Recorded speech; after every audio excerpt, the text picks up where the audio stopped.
happy weekend, folks. Thank you for tuning in so that you may stay informed in what God is doing in and through us here at St. Paul's United Methodist Church.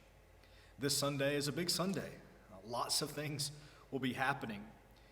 Not only will we be gearing up for Vacation Bible School, which will begin Monday morning, by the way, but we also will be welcoming folks into membership. God is still calling people to be a part of our fellowship as full members, and I'm incredibly excited about that. And so we have an opportunity to welcome yet another person that wants to step in to this community in a deeper and more meaningful way, and so I look forward to that. It's also Father's Day, as we will remember and honor the fathers in our lives and the men that help lead us in our own discipleship. It's also a Sunday where we are mindful of Juneteenth, which will actually be celebrated as a federal holiday Monday as well. And we get the honor of having a special blessing over some clothing items that have been sewn by the ladies of Piece by Piece that will soon be sent to the children in Nicaragua on a mission trip. One of our wonderful leaders of Piece by Piece found out that there was someone in the community that was going on a mission trip, and she said, "Hey, we have this wonderful ministry at our church, and we provide these items. Could we help? Could we send some things?" And that was a great relationship was formed. And so we're really excited about what God continues to do through those who are faithful in service. With that in mind, I just want to remind you, if you haven't already, please begin to pray for Vacation Bible School. Monday morning, over 90 children will be here on our campus.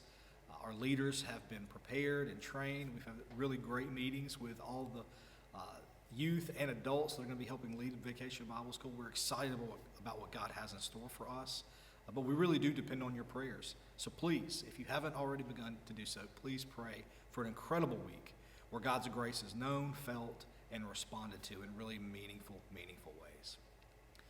In worship this week, we continue our exploration of the book of Acts. We're going to talk about an episode that is a fairly well-known episode for most folks, but it is also a layered and nuanced, but I believe very impactful episode. It's about faithfulness. It's about one of those apostles who understood the call to follow Jesus and what that meant and how they were supposed to respond to that call.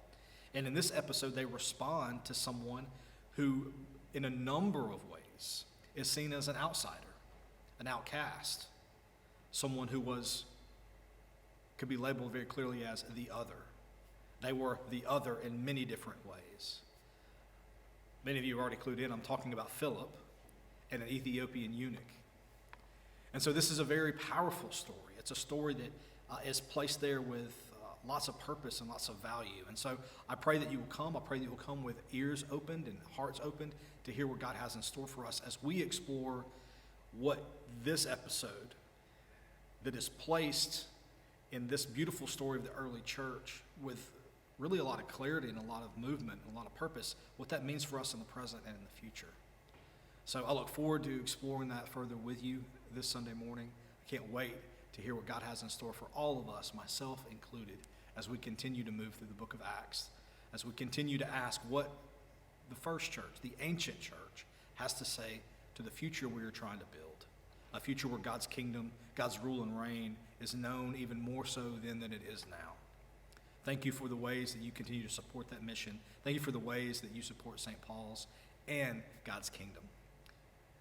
Have a wonderful, wonderful weekend. We can't wait to see you Sunday morning.